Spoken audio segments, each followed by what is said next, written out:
From the roar of the crowd to the roar of the engines, this is Pit Pass, Pennsylvania's racing show.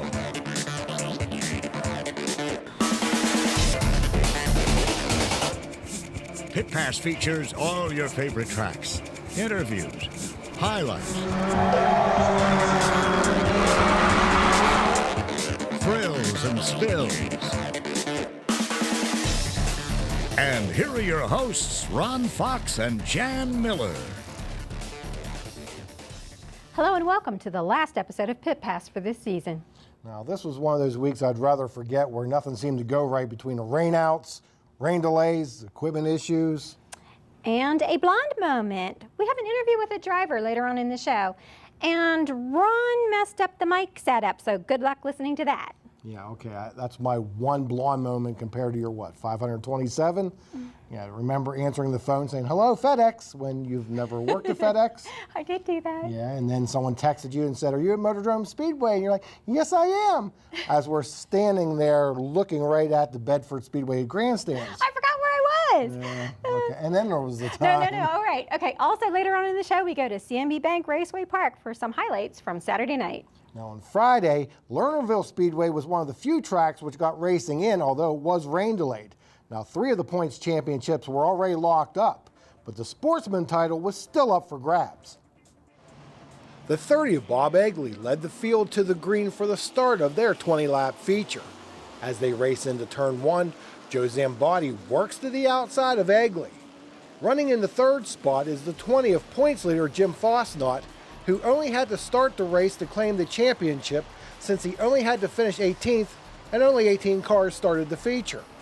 Fosnot dives under Zambotti in the middle of 3 and 4 and has the runner-up position as they complete lap number 1.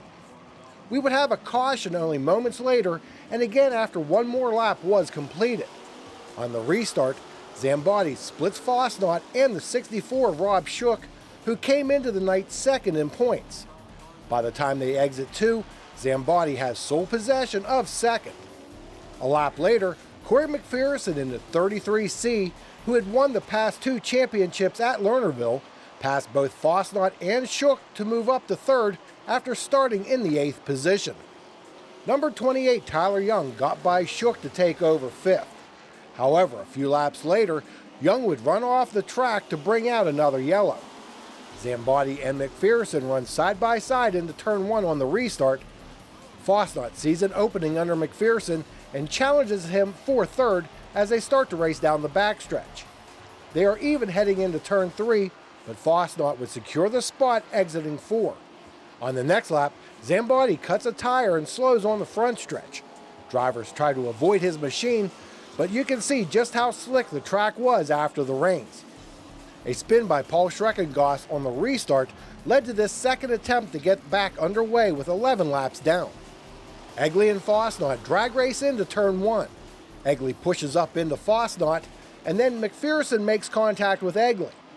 Bob Lipinski in the green 55L appears to take 4th from Shook, but the yellow flies again for Terry Young.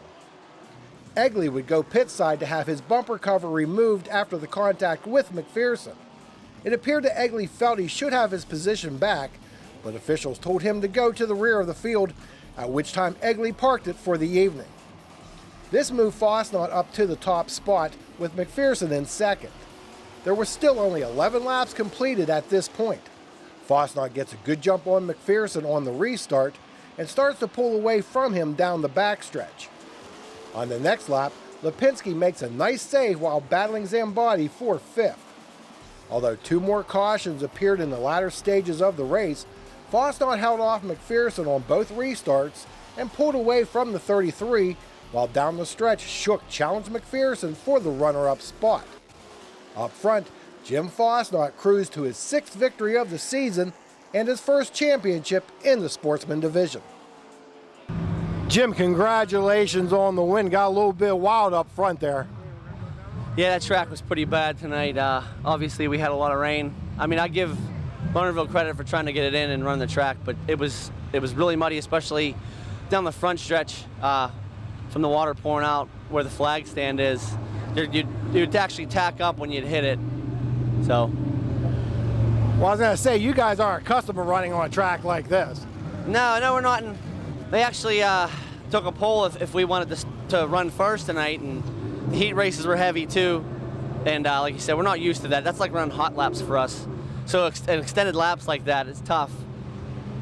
Now, all you had to do was pretty much start this race. You clinched the championship. Did you approach it any differently since, you didn't have to be too careful? No, I mean, I was pretty nervous leading up to this tonight, but usually when I strap into the car, I don't think about it. But they did tell me before the race, my crew and everybody, that all I had to do was start the race because there was only 18 cars and I had to finish 18th. So I just went out there. I knew I was the bonus bucks driver, so I really wanted to get a victory. I mean, that's not what I shoot for every week. I just want to be safe and everybody else to be safe. But yeah, we came home and we got the win and the championship. Last couple seasons, you've been one of the front runners there, but you really put it together this season. What's been the difference? There's a few things.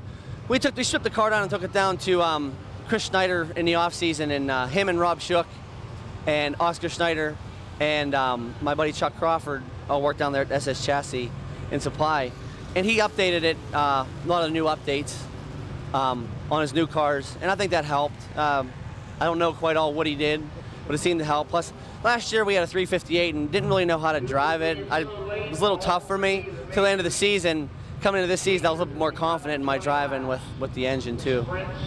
This seems like a very emotional win over the championship for your whole family.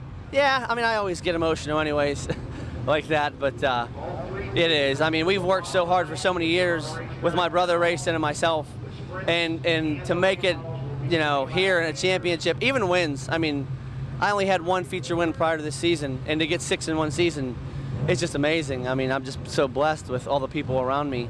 But yeah, the championship, it's a feat, especially at this track. With all the previous winners, you think back like to Chuck Kennedy's and Blackie Watt, all them started in a division like this, and Don Gamble, and to put your name in the record books with those guys, it makes me feel good. I'm proud to represent the track.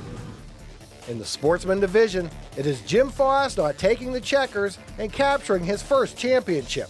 Corey McPherson, Rob Shook, Bob Lipinski, and Terry Young round out the top 5. Now later on in the show, we will go back to Lernerville Speedway for more highlights from Friday evening. But up next, we have a story with Jeff Ryan and his quest to win dual championships, and Ron's quest to get the sound fixed since he had the microphone plugged in the wrong place. Keep it here. Pit Pass is brought to you by Milheim Small Engine, your local Husqvarna dealer, located just 1 mile west of Milheim. Pocono Raceway, the Tricky Triangle. Visit PoconoRaceway.com for tickets. And by Seagram's Escapes. Color your summer. What is it that makes a Husqvarna dealer a Husqvarna dealer? Well, just look close at the engineering in our outdoor power equipment. We're known for high performance and reliability in everything we make. So is it any wonder your Husqvarna dealer is also known for high performance and reliability in everything they do? With a nationwide network of Husqvarna dealers, there's one just around the corner. Milheim Small Engine and Hardware is located just 1 mile west of Milheim.